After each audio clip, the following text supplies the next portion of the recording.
Assalamualaikum warahmatullahi wabarakatuh. Sahabat muslim yang dirahmati Allah subhanahu wa ta'ala, setiap manusia tentu memiliki nafsu yang menjadi dasar atas segala urusan atau perbuatan yang dilakukannya, entah itu perbuatan baik atau perbuatan buruk seperti bahaya nafsu dalam Islam.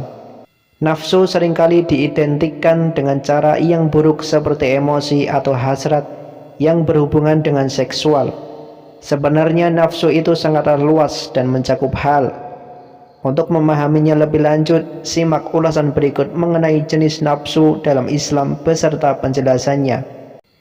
Imam Al-Ghazali berkata dalam beribadah kepada Allah subhanahu wa ta'ala, orang yang beribadah disibukkan oleh penghalang-halangnya yang terdiri dari 4 macam, yaitu dunia, makhluk, setan, dan nafsu. Ia menegaskan bahwa wajib menghilangkan penghalang-penghalang itu dari dirinya dengan cara apapun supaya sampai kepada maksudnya. Antara metode yang diberikan Al-Ghazali untuk menghilangkan penghalang tersebut adalah dengan cara zuhud pada dunia, mengasingkan diri dari makhluk, memerangi setan, dan mengalahkan nafsu. Namun Al-Ghazali mengakui hawa nafsu merupakan yang paling berat dan paling dahsyat dari yang lain. Ia tidak mampu dikalahkan dengan satu kali saja. Oleh karena itu perlu ada trik khusus yang dapat mengalahkan nafsu dengan lebih mudah. Trik adalah akal muslihat yang menemui solusi baik untuk keluar dari permasalahan yang rumit dengan tidak rumit. Menghadapi tantangan yang berat seperti nafsu memang harus menggunakan trik yang jitu. Nafsu itu bagaikan musuh dalam selimut yang sangat sukar dihilangkan karena ia berada dalam diri kita. Berbeda dengan 3 penghalang yang lain, semuanya berada di luar diri kita. Karena itulah Al-Ghazali mengakui bahwa nafsu adalah yang paling dahsyat dari 4 macam penghalang ibadah itu. Namun sebelum menelusuri lebih jauh, harus jelas terlebih dahulu mengenai hakikat nafsu yang dimaksudkan di sini. Hakikat nafsu yang dimaksudkan di sini adalah suatu unsur atau esensi yang ada pada manusia yang membawa kepada kuat marah dan kuat syahwat. Dengan bahasa lain sering disebut dengan istilah nafsu amarah.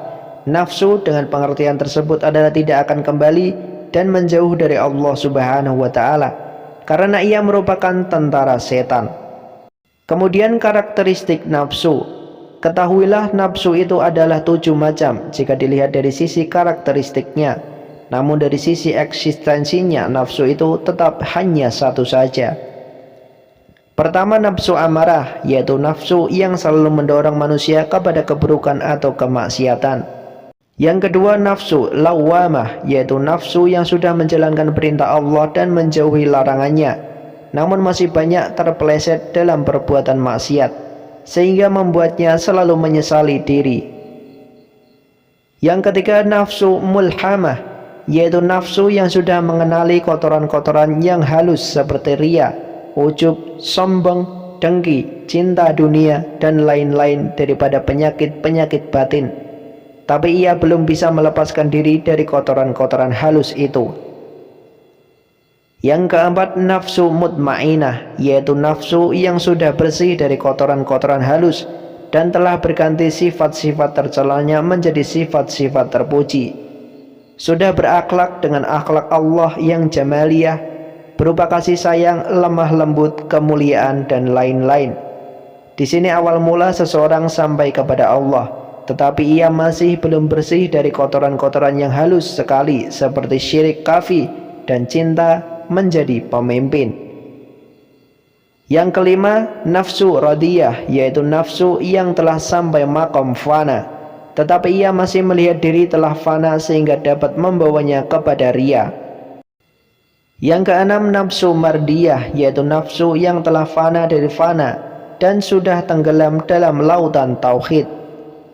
Yang ketujuh, nafsu kamilah, yaitu nafsu yang sudah sempurna atau kamil. Berdasarkan klarifikasi nafsu itu, nafsu yang harus dikalahkan adalah nafsu amarah, lawamah, dan mulhamah. 3 nafsu tersebut tidak masuk dalam panggilan Allah subhanahu wa ta'ala. Hai jiwa mutmainah yang tenang, kembalilah kepada Tuhanmu dengan hati yang puas, lagi diridhoinya, maka masuklah ke dalam jamaah hamba-hambaku, masuklah ke dalam surgaku. Quran Surat Al-Fajr ayat 27-30.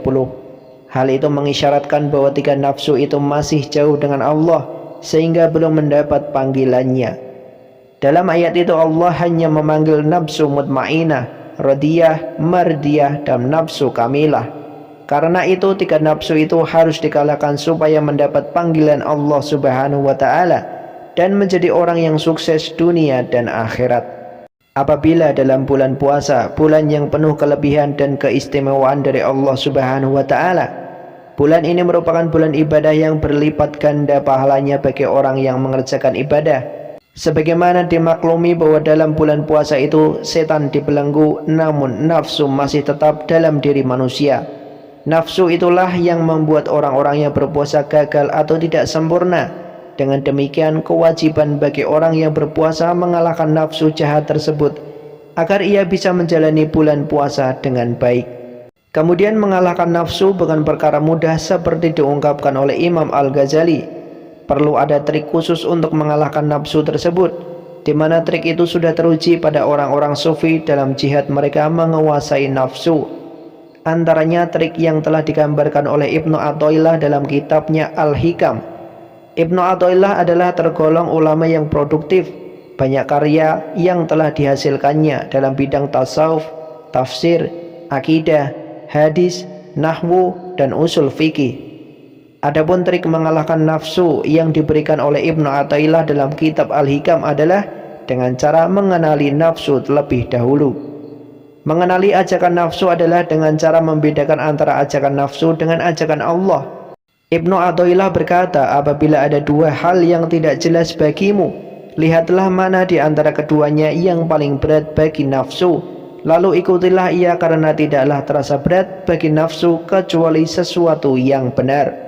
Dari kalam hikmah itu terlihat perbedaan antara ajakan Allah dengan ajakan nafsu. Ajakan Allah adalah yang lebih berat dikerjakan, sedangkan ajakan nafsu lebih ringan dikerjakan. Dalam aktivitas sehari-hari kita selalu dililit oleh dua hal yang kabur bagi diri kita, apakah melakukan atau meninggalkannya. Contoh, mengerjakan sholat berjamaah pada awal waktu dengan mengerjakan sholat sendiri pada akhir waktu. Mengerjakan sholat berjamaah pada awal waktu sangat berat bagi nafsu karena mengganggu kesantaiannya, kelalaiannya, dan kesenangan atau aktivitas duniawinya. Karena itu ikutilah ajakan Allah dan palingkan dirimu dari ajakan nafsu itu dengan tegas. Ajakan nafsu tidak hanya pada yang jelas berlawanan dengan syariat, tetapi terkadang juga ada dalam ibadah yang sukar dikenali oleh umum manusia. Dalam hal ini Ibnu Athaillah berkata, di antara tanda mengikuti hawa nafsu adalah bergegas melakukan amalan sunnah, namun malas menunaikan amalan wajib. Banyak orang malas dan berat melakukan amalan-amalan wajib karena umum manusia melakukannya. Maka nafsu merasa tidak ada sesuatu yang lebih yang beda dengan yang lainnya untuk mendapat pujian. Dengan demikian trik mengalahkan nafsu adalah mengikuti yang lebih berat dikerjakannya dan berpaling dengan tegas dari yang lebih ringan dikerjakan. Mendahulukannya lebih kuat hukumnya dari yang lebih ringan hukumnya, walaupun banyak kelebihannya. Maka mari dalam bulan puasa nanti kita menggunakan trik itu untuk mengalahkan nafsu, agar setelah puasa kita masuk dalam panggilan Allah Subhanahu wa Ta'ala sebagaimana disebutkan dalam Al-Quran Surat Al-Fajr ayat 27-30. Itulah 7 macam nafsu dari karakteristiknya dan trik mengalahkannya. Semoga bermanfaat. Wallahu a'lam bishawab. Wassalamualaikum warahmatullahi wabarakatuh.